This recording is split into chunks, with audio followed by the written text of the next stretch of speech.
Hello everyone, how are you? This is Dr. Chavigar. Welcome to my channel Krishna Institute of Law. This Krishna Institute of Law is law college and situated in Ghaziabad. Today I will discuss a very important topic, SPAC succession. देखिए SPAC succession क्या होता है कि अगर किसी व्यक्ति को एक ये पॉसिबल चांस होता है कि कोई व्यक्ति विल लिखेगा, अपनी वसीयतनामा लिखेगा और उसमें प्रॉपर्टी मेरे को मिल जाएगी, तो उसको एक चांस है कि फ्यूचर में किसी के मरने पे उसे प्रॉपर्टी मिल सकती है। तो ये जो पॉसिबिलिटी ऑफ गेटिंग प्रॉपर्टी है, दिस इज स्पैक सक्सेशन। तो ये जो आपका स्पैक सक्सेशन का राइट होता है, ये जो पॉसिबिलिटी होती है, ये ट्रांसफरेबल नहीं होती। ये क्यों नहीं होती? क्योंकि आप क्या करते हो, सिर्फ एक एक्सपेक्टेशन लगा रहे हो कि कोई व्यक्ति विल में आपका नाम लिख के जाएगा कि प्रॉपर्टी आपको ट्रांसफ़र होगी, लेकिन हो सकता है कि वो विल में बाद में उसका दिमाग चेंज हो जाए और वो विल में आपका नाम ना लेके किसी और का नाम लिख दे। तो सिर्फ ये तो एक पॉसिबिलिटी है। तो जो चीज़ एक फ्यूचर में जो आपकी एक पॉसिबिलिटी है कि आपको कोई प्रॉपर्टी मिलेगी, जो फिक्स नहीं है, वो मिल भी सकती है और नहीं भी मिल सकती, तो हम उसको जो है ट्रांसफ़र नहीं कर सकते।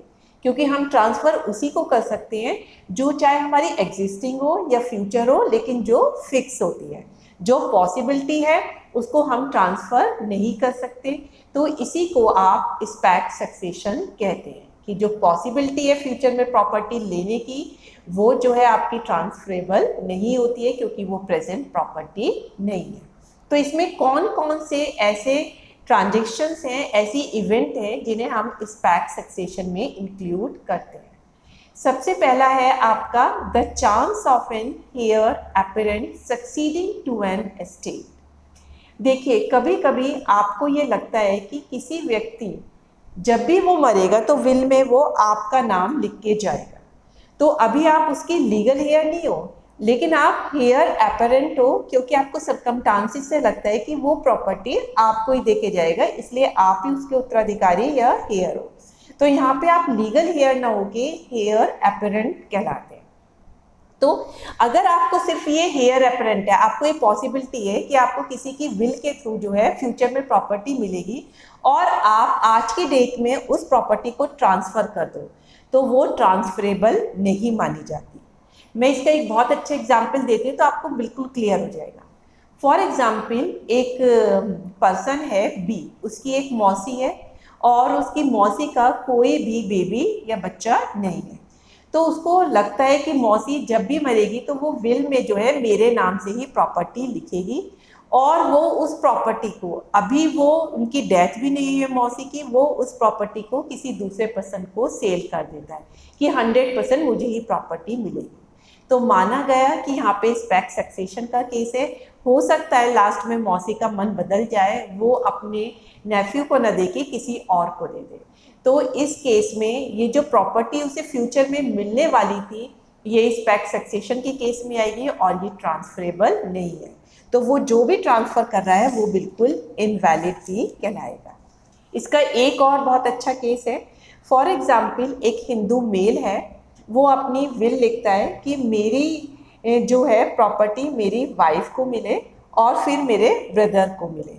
तो अगर वो जो है, अब वो मर जाता है, अब वो प्रॉपर्टी किसके पास चली जाती है? बी के पास चली जाती है। अब उसका जो ब्रदर है उसे लगता है कि बी के मरने के बाद ये प्रॉपर्टी मेरे पास आएगी, तो वो उस प्रॉपर्टी को किसी दूसरे पर्सन को सेल कर देता है। तो लेकिन ये तो फ्यूचर का बहुत ही ज़्यादा मतलब अनएक्सपेक्टेड सा इवेंट है, क्योंकि वो प्रॉपर्टी उसे तभी मिलेगी जबकि उसकी जो मेल था, जिसने अपनी प्रॉपर्टी अपनी वाइफ को लिखी थी, वो वाइफ मर जाए और वो जो प्रॉपर्टी है वो भी इंटैक्ट रहे, तभी उसकी ब्रदर को मिलेगी। तो इसीलिए ये जो पॉसिबिलिटी है प्रॉपर्टी लेने की, ये बहुत ही फ्यूचर की प्रॉपर्टी की पॉसिबिलिटी है, ये प्रेजेंट प्रॉपर्टी नहीं है। इसीलिए वो जो ब्रदर है वो इस प्रॉपर्टी को ट्रांसफ़र नहीं कर सकता। इसी तरह की ओपिनियन जो थी अमृत नारायण वर्सेस गया सिंह में बताई गई थी। इस केस में यही बताया गया था कि एक फीमेल होल्डर थी किसी प्रॉपर्टी की।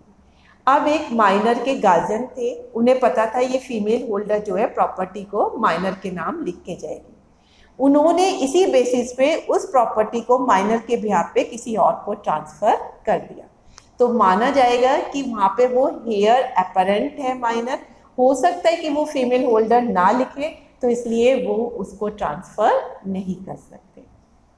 नेक्स्ट है आपका चांस और relation obtaining A legacy on the death of A kinsman. देखिए, आपका ऑब्टेनिंग ए लीगेसी का क्या मतलब है? अगर आपको लगता है कि कोई व्यक्ति मरेगा और वो मरने के बाद आपको जो है प्रॉपर्टी विल के थ्रू देगा, तो आपको एक बेयर चांस है कि आपको एक प्रॉपर्टी मिलेगी अंडर द विल। अब विल में तो ये होता है कि ये रिवोकेबल होती है, जब तक वो बंदा जिंदा है वो कभी भी अपनी विल को चेंज कर सकता है। तो ये जो ऑब्टेनिंग ए लीगेसी है, ये तो हेयर अपरेंट से भी ज़्यादा वीक सिचुएशन हो जाती है। तो इस केस में अगर किसी को लगता है कि कोई बंदा, उसका रिलेटिव मरेगा और वो विल में मेरा ही नाम लिख के जाएगा कि उसी को प्रॉपर्टी मिलनी चाहिए, और वो आगे इसी बेसिस पे प्रॉपर्टी को ट्रांसफ़र कर देता है, तो ये प्रॉपर्टी, ये जो चांस है उसको लीगेसी मिलने का, ये ट्रांसफरेबल नहीं है।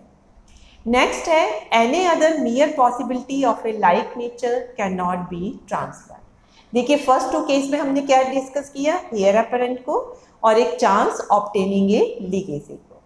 इसी तरह से थर्ड पॉइंट बताता है कि अगर हमारे को कोई फ्यूचर की पॉसिबिलिटी है कि फ्यूचर में हमें कोई चीज़ मिलेगी, लेकिन वो फ्यूचर इवेंट किसी इवेंट पे या प्रेडिक्टेड होती है, तो हम उस चीज़ को आगे ट्रांसफ़र नहीं कर सकते।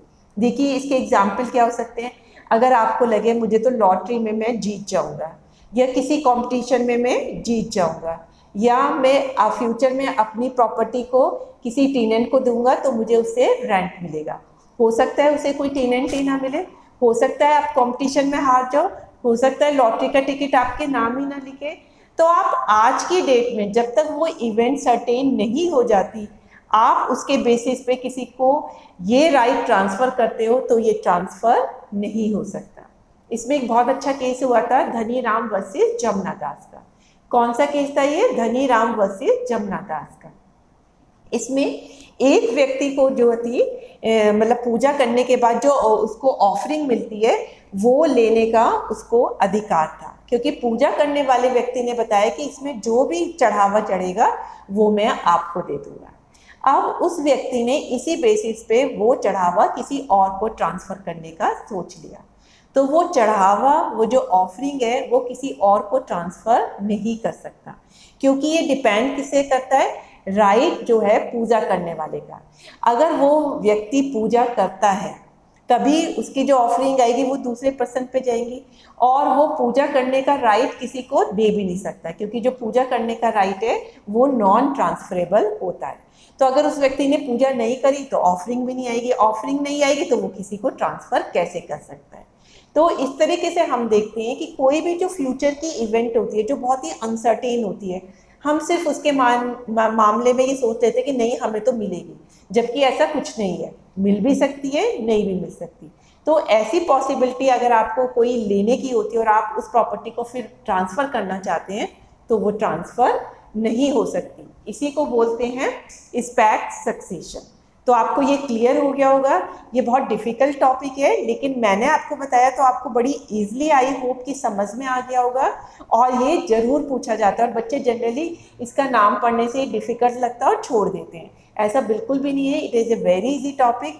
बस आपको ये बताना होता है कि फ्यूचर में कोई प्रॉपर्टी मिलने की आपको पॉसिबिलिटी है तो वो प्रेजेंट प्रॉपर्टी नहीं होती है, उसे आप ट्रांसफ़र नहीं कर सकते हो। तो उसके उन्होंने 3 केस दिए हैं, एक हेयर अपरेंट का, एक ऑब्टेनिंग ए लीगेसी का, या फ्यूचर में कोई और इस तरह की आपको इवेंट से कोई चीज़ मिल रही हो। So that's all for my today lecture. Thank you very much.